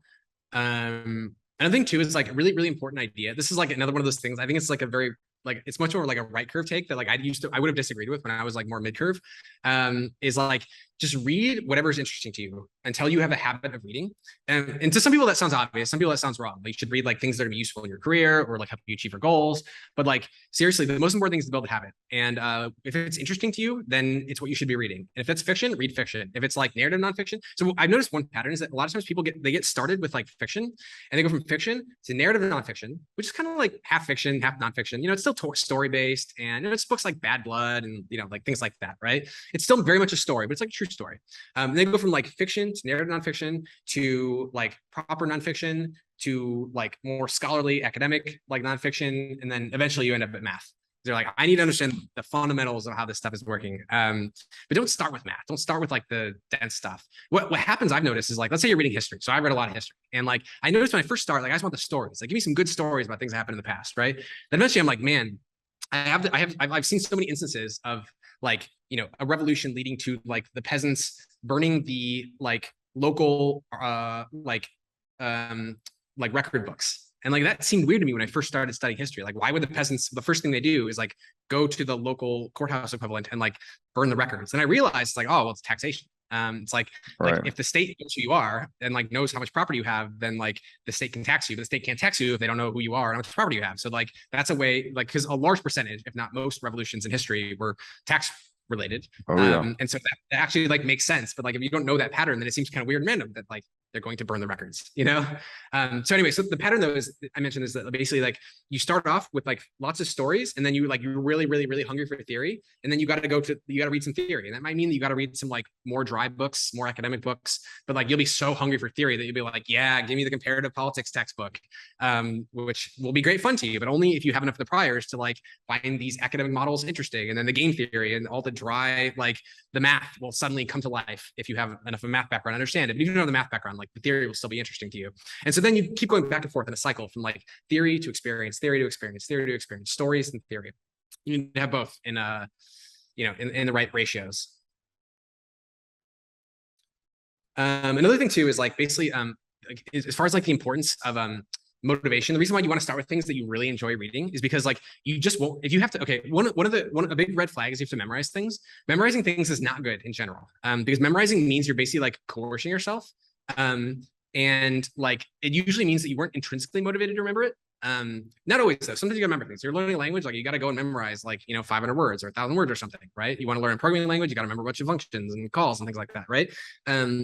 But like basically in general, motivated students like don't memorize, and unmotivated students have to memorize. And then the result is that like motivated students like remember, and unmotivated students don't remember. So I think that's like anyway, that's one more thing. And then another thing I think is interesting is basically like I like to imagine that I'm like putting on a suit, like an Iron Man suit, to try to gain like intellectual superpowers, right? So again, if you're trying to be like the smartest person in the world, like what does that look like? Like, so I think about like different types of superpowers and how they relate to learning. So for example, X-ray vision. So X-ray vision, if you're a regular superhero, like you can see through walls. Well, if you're an intellectual superhero, you can see through arguments. And one thing that I've noticed happens, and I can see this happening too, because with you and your conversations with your guests, is that basically like if somebody makes an argument and you can see the skeleton, you can see the DNA of the argument that they're making, you can see like which claims they're making, and they're resting their arguments on these claims, they're building this tower off these claims. And like you basically, the more that you read, the more you gain the ability to X-ray arguments, X-ray claims, X-ray facts. You can see the scaffolding behind them instead of just taking them as like their true self, right? So that's X-ray vision. Then there's strength. And what is intellectual strength? You're trying to be an intellectual superhero. Well, I think strength is like the willingness to be wrong, right? Like when you see somebody who's like, you're correct, I'm wrong, does that make you think less of them, or does that make you think more of them, right? Like Literally, like that is like really self-confident, and like you have to be willing to be wrong to learn. And so it's like a huge like sign of competency. And like, especially so, like you said earlier, the rate of change in the world is accelerating. I think that intellectual humility is more and more important, because by definition, you can't get your head around as much of what is going on as you could before, right? If the rate of change is increasing, then you need to be in this state of humility constantly to optimize your learning, really. Yep, exactly. Because you have to be picking up new skills faster. Like if the rate of change is increasing exponentially, then you have to be learning new skills exponentially faster too, or you will fall behind, like the frontier, right? And all the money is made at the frontier, right? So if you want to make money, like you have to be at the edge, and to be at the edge means you have to be able to keep up with the edge. And almost everybody stops. Like some people, like they get on the treadmill for a bit, keep up the edge, and then they fall off, and then they just stick with their existing skill tree, and they don't keep building on new skill trees, and they become dinosaurs. And the only way to stay at the edge is to keep on running. It's a red queen race. You have to keep running faster and faster to stay in place. And that's why learning to learn and having the skill to build the other skills is like so fundamental to the other ones. And the strength to undermine your own views, right? To call your own existing mental model or theory into question is part of that learning process as well. Everything's provisional ultimately. People that get really stuck to their ideas or their models and they become dogmatic about them, that's where things go off the rail. So I like this analogy to strength. Yep. Another analogy, although before I forget this one, one thing that also will keep you motivated to keep reading is like read multiple books at the same time. And then if you get bored with one book, just switch to the other one. So at any given point, I'm reading somewhere around like 50 to 60 books. And I just like look at all the books that I'm reading, and I just like pick whichever one seems most interesting. And I switch books many times throughout the day. I probably switch like 8 books per day. So I just bounce around constantly to like whatever seems more interesting in that moment. So I'd recommend doing that as well. That way, if you get stuck in one book, you can keep your momentum going by switching books. Okay, we were saying though, but going back to what you were saying. So like another thing, think of like the intellectual superpower. Like one common superpower that superheroes have is the ability to absorb the powers of others. So what's the intellectual superhero version of absorbing the powers of others? And I think it's like downloading their skills, learning from them. You know, if they spent like 10 years mastering a skill that's useful, and you can like learn from them and have that skill, read the book that they wrote, and then like master that skill. Like I consider that to be like a real superpower of the ability to like absorb the like superpowers of like other superheroes. Because every person who's like the top of their field is basically a superhero. There's like a narrow superhero. They're only good at like this one thing. They've got like one trick. They're like an X-Men who's got like their one thing they do. But like you can get all the powers if you like learn from them, you know? And that's what I think that's cool. That like motivates me anyway to like learn more, is when I think about it from like more superpowers, right? 100%. And then another one too, I think about like, what's an intellectual superhero? Like, okay, so most superheroes are like, they're fast. They can either like fast travel, or they can teleport, or they can fly, or like the Flash, they can run really fast, right? So what's the intellectual version of that? Well, it's thinking. It's like thinking fast, right? It's like the faster you think, the faster your mind moves. And when you think about it, my body is sitting here in 0 dimensions, and I go and drive in a car and I'm driving in 1 dimension, but like my brain can go in all dimensions. And like one thing I find really inspiring is like, you know, that feeling you get when you're listening to somebody talk, and like you can just see that like their brain is like going at like 1,000,000 miles an hour, and you can just see all these decision trees unfolding in front of them, and you can just see that they're like playing chess, like they're playing 4D chess, you know, and everyone else is playing like checkers, and like you just like, that is what I think that's what happens. I notice like the more that I read, the more that I feel like I'm able to do that, the more that I feel like I can make predictions. Like I'm having a conversation with somebody, and like I can like see the conversation pathways unfold in front of me, and I can like help to guide the conversation towards conversation pathways that are likely to be more useful and relevant and interesting, because I see more dead ends, because I've like simulated that conversation tree out, and I think that's more likely to be a dead end. Like small talk is a dead end pretty quickly. So like, how do we get this away from small talk as quick as possible? And I used to do things like, I used to like exhaustively A/B test questions and conversations. Like I would like test out different questions to see which questions yielded more interesting conversations. Because I was like, well, I'm going to spend like, if I spend, like 3 hours a day in conversations, 3 hours a day times 365 days a year equals, you very quickly get into like tens of thousands of hours. If I can increase the quality of the conversation by 2x, then it's basically like living a double life. Like I get to live a whole nother life, from that like increased quality conversation. So anyway, that's what I think about like my intellectual superpowers, like for flight, like telepathy or teleportation, speed, and so on. That's one that resonates with me. And then another one too is telepathy. So telepathy is like totally a thing that cross applies really well. So like superheroes, some people have telepathy. They can read your mind, right?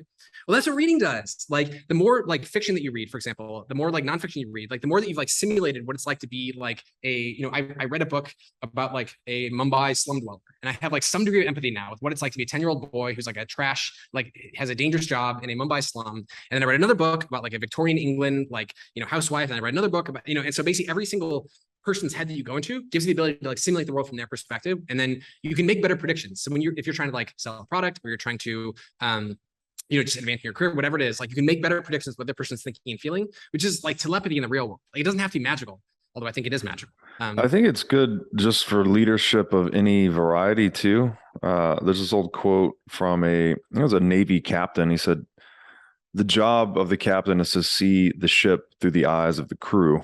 So you get this, and this is part and parcel to everything we're saying here. This idea of peering into the minds of others. You get this synoptic integration with other people, other times, other places, other skills. And the more you can incorporate that into yourself, I mean, that's the, is it telepathy? Is that what you called it? Yes. Yeah, predicting the thoughts, right? And I think the other part, the other thing I really like about it is travel. Actually, it seems to me like reading and travel are two good ways to really put on these other lenses of other people's perspectives and enrich yourself. Yeah, that's actually what I've been doing. So for the past 4 years, so I exited my previous business, and my wife left me, and it was like just incredible like shock of like new experiences, and I decided that like just to like get rid of all my shit, like all my possessions, go in a backpack, my 2 brothers, and we just started travel. We've been traveling the world for 4 years now. We've hit like 60 something countries, just living out of backpacks. And because I've just been completely obsessed with like maximizing novelty, intellectual novelty, aesthetic novelty, like trying to maximize, like fill up my beauty meter. Like I really care about beauty a lot. Like I care about like bringing as much beauty into my life as possible. And so going to beautiful places, like we just got back from Lisbon, which is a beautiful city, like all going around Europe. It's also amazing, by the way, most people can travel, but they don't, because they just don't realize how to do it well. Like it doesn't actually have to cost very much money. I was actually spending less money traveling than I did when I was living in Chicago and San Francisco, because it doesn't have to be expensive. And traveling is like, basically like if you want to travel without leaving your body, then you read a book. And so you can travel intellectually and you can travel physically. And like, I like doing both. So I was traveling around the world and I'm just reading, probably averaging for the last 4 years, like about 2 books a day, because I've got more time to do it. Cause I don't have like a full-time, I'm taking learning seriously. So it's not, anyway, so yes, I totally agree though. Like it's like a giant, like creative backpack of like novel connections that your brain makes when you're moving yourself intellectually and physically. Yeah. Well said. So another thing too is basically like crossifying the idea of compound interest to compound learning. So everyone who's got enough of the investment mental model stack knows that like you need to maximize your compounded returns over time. Like you want to be Warren Buffett, it's easy. Just start with like some money and then compound at 2% above the S&P for like 50 years. And then you too can be as rich as Warren Buffett. Now in practice, beating the S&P by 2% per year, on average for decades is very hard to do. But it's not as hard to do from a learning perspective. And so if you start taking the idea seriously that you can compound at a higher rate than your natural rate, it's actually much easier to do it in terms of learning than it is to do in terms of money. Because in the money, you have to compete with the market. And competing with the market is really hard because the market is really smart because you're competing against the collective wisdom of like millions and millions of people. But with learning, you're only competing against yourself. And you're competing against the fact that nobody else really learns, like no one else is really actively learning. And so it's just much easier to like quickly race by people in your field because most people are just totally inert. Like they don't try to self-improve. They just go through the motions. They show up for work. They like kind of half-ass it. Some of them like whole-ass it, but most don't, right? Most just do enough to like not get fired. And so if you whole-ass it and you like work really hard on like growing your skills and growing yourself, then you just expand. And that's one thing you mentioned like about travel is I feel like every book I read, I feel like I just get larger as a person where like my consciousness expands. And I feel like I'm almost like, it's like kind of like the idea of like standing on the shoulders of giants, like every book is like another like giant that I've climbed on top of. Like, oh, you step on top of Newton, you step on top of Kepler, you step on top of Galileo, and I'm just like climbing higher and higher up the stack so I can like see further into the distance. Yes. And most people like they could do that, but they don't. They don't have the motivation, they don't have the energy, or they don't have the knowledge of like how to build their systems in a way that they can like actually do that. So they get dragged down by like the day-to-day struggles of like health issues and relationship issues, and like they just haven't got enough momentum to get to that point where like they can like climb to the top of that intellectual pyramid. Yeah, that's a great way to look at it, just because that's really how culture is built, right? It's we just come into the world, learn some things, hopefully contribute to the collective body of knowledge, and then we die. And then someone can then access our distilled wisdom via books or whatever it may be, and then they can go further, and the process repeats. And that's how we got here. That's how we got to the digital age. Exactly. And like we would never have been friends, you know, like 100 years ago, because we would have been only friends with the people who lived in our village.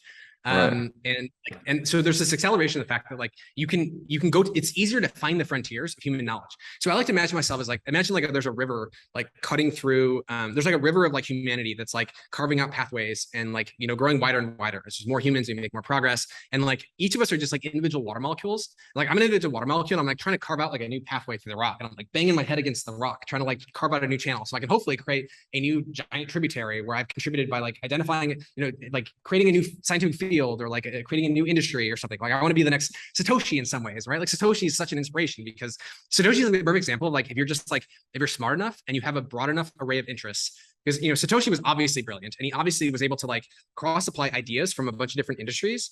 And then he created like one of the most important like combinations of ideas in history. And then that was the spark that led to a revolution of like creativity being unleashed. And sometimes like if you just like Satoshi, like you know, that dude read a lot. Like, you know, that dude was like sitting there like you know, every day at his computer, and he was just like curious about a lot of things, and he was just reading tons of random papers and reading tons of random books and tons of random blogs. And like you know, that dude didn't just come up with that idea out of nowhere. Like he was consuming a lot of like smart people's ideas for a long time before that particular combination of ideas finally coalesced in his mind. Yeah, and to the point of this having very practical results, you know, Satoshi, if he or they is still alive, he is one of the highest liquid net worths in human history, right? Just a guy that pulled together a lot of different ideas from different domains and then implemented them into this solution called Bitcoin. Yep. Pretty fascinating. That's true. You can monetize wisdom. Like Satoshi was like clearly one of the wisest people in the world. And he was able to recognize he's at the frontier of like many different important fields. He was either at or near the frontier of like, you know, a half dozen different fields. And like, you had to be at the frontier of like those exact combination of fields in order to do that. And yeah, he directly converted that into like real money. And that's proof that it the works. realest money. You know, yeah. What? The realest money there's ever been. Yeah. Yeah, exactly. Yeah. Okay. So that's like a bunch of like, and then one thing I can't emphasize enough is the importance of like how the internet has transformed learning to where like you don't just have to like learn from a person anymore. The fact you can learn from the best teacher in the entire planet about that idea, like it's just accelerating human progress massively. Because basically think about like explanation debt. So I think about like, okay, just like you have technical debt where if you don't build your infrastructure the right way, then you have to like fix it later. Explanation debt is basically like if you sit in a classroom with like 30 of your peers and your teacher explains something and only half the kids get it, it's basically like incurring a bunch of explanation debt. But if you had the best teacher in the world explain it and all 30 kids got it, so you spend an hour explaining a concept, and there's 30 kids in that room, then if all 30 of them got it, then it was efficient, right? If only half of the kids got it because the teacher did a bad job explaining it, then it was like minus 15 hours of total amount of time. And the internet has like dramatically reduced explanation debt because the best content rises to the top, right? Like the best writers on YouTube are like the best writers in the world. And they're incentivized to compress the ideas down to the smallest, most information dense units possible. And so it's worth like spending a lot of time to find like the best teacher of the content, because it pays humongous dividends. Because like basically take TED Talks, for example, take TED Talks versus a standard classroom lecture, because TED Talks are basically like lectures from the teachers that we wish we had in school.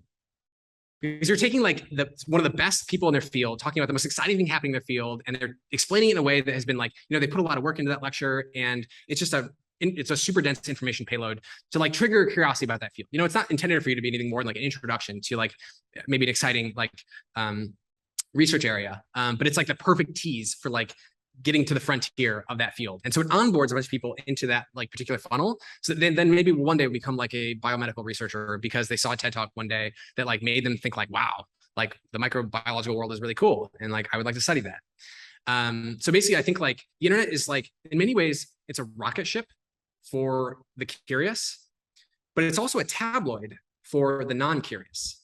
Because the internet can be whatever you want it to be, right? And if you're like using it to like learn as like aggressively as possible to like build your skills, then it's like a rocket ship, right? You can go to the moon intellectually, you know, and you can become an intellectual like Warren Buffett.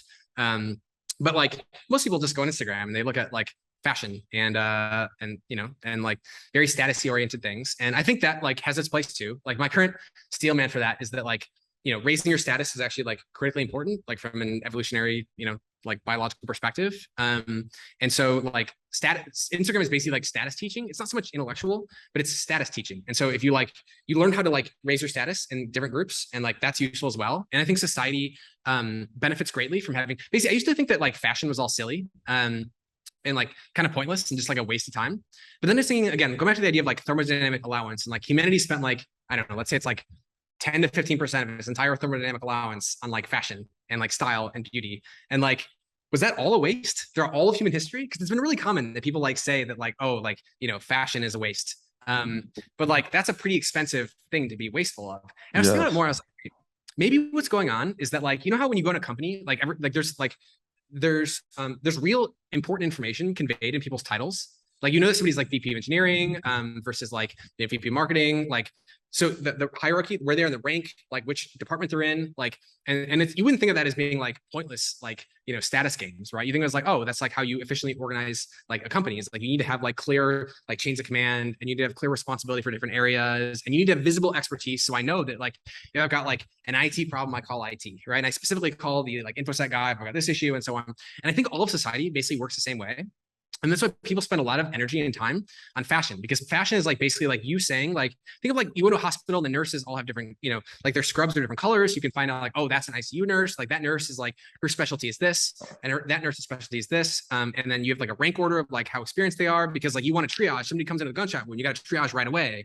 And whether it's like doctors' clothes or it's lawyers or it's plumbers or whatever it is, like, it's a way to like quickly, and you see this in military too, like military ranks, you want to find out who the bomb disposal guy is if you need to quickly find that out, right? So anyway, I think increasingly like a lot of fashion is basically just like, it's a way to very quickly, visibly see like what somebody's expertise is, what their interests are. You can make a lot of predictions about them as a person by just seeing what clothes they wear. Yes. And it's actually like really information theoretically efficient to like communicate with your clothes, like what kind of person you are, like what you believe, what your values are, where you live.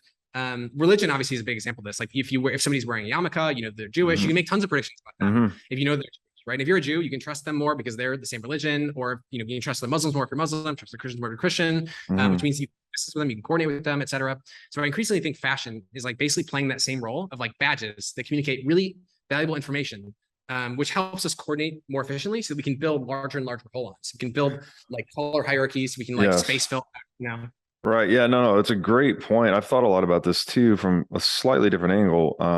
But I agree on the point of it economizing human intercourse, let's say. All right, we can just flow together more easily when you can quickly know, oh, that's a cop, that's a fireman, that's a waitress, whatever. But also I think there's maybe something deeper in that. This kind of gets into the sapiens hypothesis a little bit, where, you know, obviously humans construct these stories and useful fictions that we live within, you know, money, nation states, companies, all these different, they're just imagined things really. But then we use clothing as like a visual representation of our position in those imagined structures. Like often you wear a certain thing to go to work, or you wear a different thing to go out at night. It's contingent on what actual event you're engaged in at the moment. And so it seems like they're almost indispensable. Like to the extent we have human hierarchies and imagined orders, we're going to have clothing that is a visual manifestation of our position within those structures. Exactly. It's just super information dense, and it tells you the altitude where you're at, and it tells you what hierarchy you're in. It tells you what altitude you're at in that hierarchy, and it even tells you like what the subclasses of the hierarchy are, because usually every hierarchy is fractal, right? So there's like hierarchies inside a company. You've got like the C-suite, the CEO, and the C-suite, and then the VPs of the major divisions, and then you've got the regional managers and so on. And like being able to know somebody's like longitude and latitude inside that hierarchy is actually really valuable from an information perspective so that we can coordinate better. Yep.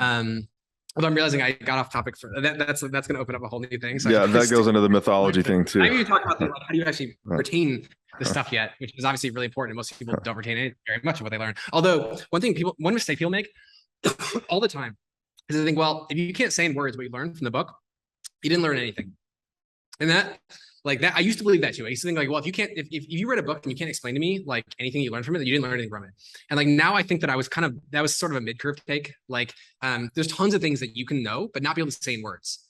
I think all art is basically like, if you're at the frontier of art, like you think those artists can like say what they're doing? Like, no, that's what poetry is, right? It's you're at where words cannot go. You're kind of using words to point to that domain. Right. Like by the time you can say something in words, you already had to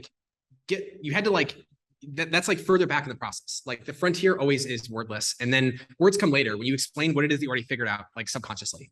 And I think what happens is like, even when you read, you can't explain it. Like you get exposed to a lot of ideas, like you get exposed to a lot of worldviews, a lot of perspectives, you get exposed to a lot of possible like situations that might happen to you in the future. Where you can then like contend with like more efficiently because you have this vicarious experience. That's the fundamental principle, is like reading gives you vicarious experience. Like you just get to live more and more and more lives, so that eventually when you have to face a similar problem, you're like, I've seen this plenty of times before.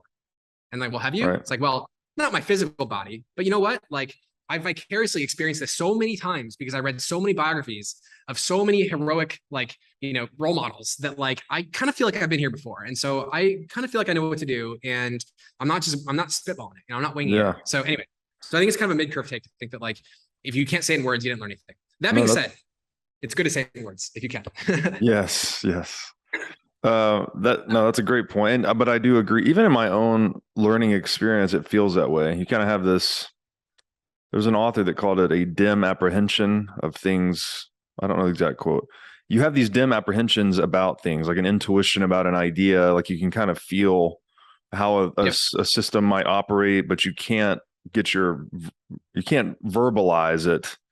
But over time, if you keep studying it, right, you keep reading other people, that dim apprehension might become something that you can articulate and explain. That's what it feels like to me anyways. It's not like it doesn't come to you propositionally. Typically it comes to me intuitively, and then over time you propositionalize around that intuition. I want to be respectful of your time. We're in our last kind of 5 minutes here, and we will do this again. I'm sure there's more content to go through. I know we have the mythology rabbit hole we didn't even go into yet, which I'm excited to talk about. But let me ask you just a couple of quick questions to wrap up here. Obviously, you are doing a lot, trying to be this Olympic class learner, I guess you might say. How do you schedule your day, or how do you think about scheduling your day if you don't do it consistently? I know you've been traveling a lot. Are there staples to your routine every day that you try to do, or how do you think about building your days?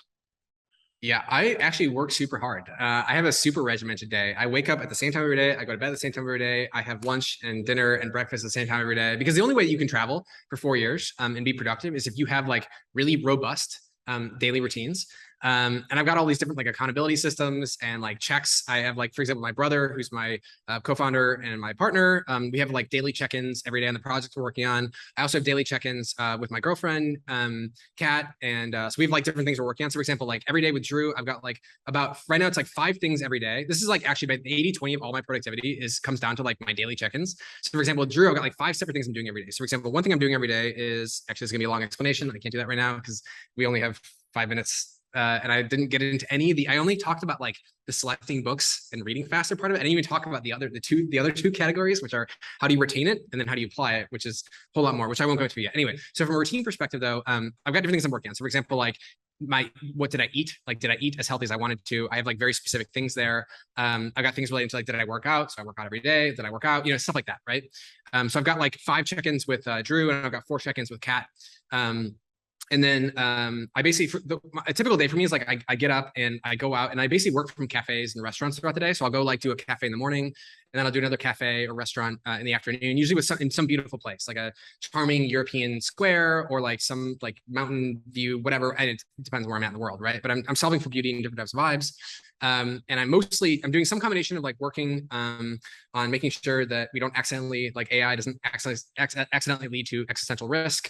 We're using bounties and prizes to incentivize technical research to ensure that we can like align the AI with our values. And so, yeah, anyway, I've got like a daily routine that's like, every single day, part of my routine is to evaluate on the routine and make sure that routine is optimized. So the result is that like, I read a lot because I don't waste time. I basically always have headphones in my ears, and I'm basically always listening to audiobooks or podcasts, or I'm reading them at my computer. So, I'll bike around or I'll walk around, go exploring, go hiking, whatever, but I'm always listening and I'm always actively processing what I'm doing. I haven't got to how I ensure that I actively process, because the big journey for me, the big S curve that's happened to me in the past like 5 years in particular, is like major breakthroughs and how to make sure that I'm mindful a maximal percentage of the day so that I can increase the amount of active engagement with the ideas, which I will explain. But anyway, that's the quick daily explanation. No, that's great. And then sort of related to that, you mentioned you do hiking or biking. I was going to ask you how much or how important is physical activity to your learning process or your daily routine? I know for me, I think much more clearly after I've moved my body and gotten the juices flowing, so to speak. I actually even have a lot of creative insight when I'm exercising, which has been a nice side benefit that I didn't know was going to be a thing when I started working out many years ago. What is the physical element of your training, if anything? And then also, do you do anything with like nootropics or anything of that sort, meditation, or maybe an actual herbal nootropic, anything like that? Right. So I totally agree on exercise. So physical exercise, a mix of cardio, like anaerobic and aerobic. So basically I do like high intensity, just like a couple sets a day of different compound lifts. I'm not trying to like I'm not trying to, be a bodybuilder or anything, but I still want to be strong. I'm basically trying to be like the most complete human possible. Like I want to maximize like all the dimensions of like health and wisdom, which means like eating healthy, like being physically fit, like appreciating beauty, appreciating art, intellectual progress, like just all the different dimensions. Like I'm trying to like maximize all them. And I work on different ones at different times. That's the high-low principle. Like think of like the idealized like Greek god, the philosopher's stone, the like what does perfection look like? And like, I'm trying to be the best human I can. So like, if there's any area where it's like, yeah, Emerson, he's good at these areas, but like, man, he's fat, or he's like out of shape, or he's like, he's not, he doesn't, he doesn't appreciate, then it's like, okay, well, that's the next thing to work on, like, being in shape. So that's like the high level principle of it. From a creative perspective, like I totally agree. Oh my God. Like when I'm not working out, I'm just stupid. Like my brain's just not working. And I notice it like right away. I'm just like, oh, my brain is like, oh, so I guess we're taking the day off, huh? And like, I just need to get up and move. My body's like, fucking move, man. You got to move. Like you need to get the oxygen flowing. Like you see how high energy I am right now? Like if I wasn't physically active, like I'd be kind of sitting back in the chair and I'd be talking slower and I would kind of forget talking about a lot. Well, I do that anyway, but anyway, yeah. So fitness, very, very important. Let's see here. Other things that helped a lot.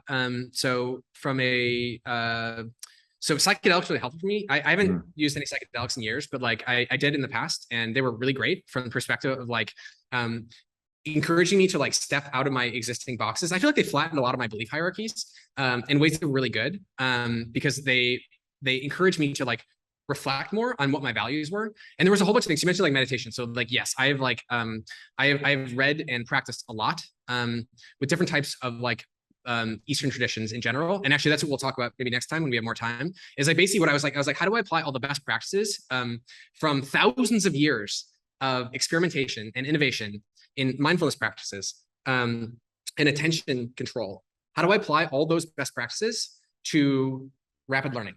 And the result has been, it's actually like crazy, the percentage of the day that I'm mindful now when I'm reading, where like my PFC is on and I'm able to basically I feel like before I was sleepwalking. Like I was just asleep. Like I would have observer moments every once in a while.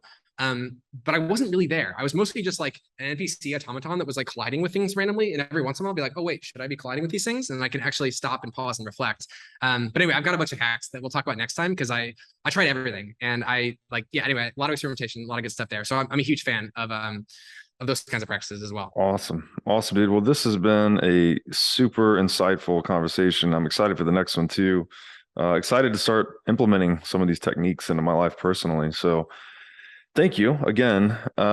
Could you let my audience know where they can find out more about you or your work? Yeah, so I'm kind of invisible right now. I was more public early in my career when I was CEO of dose.com.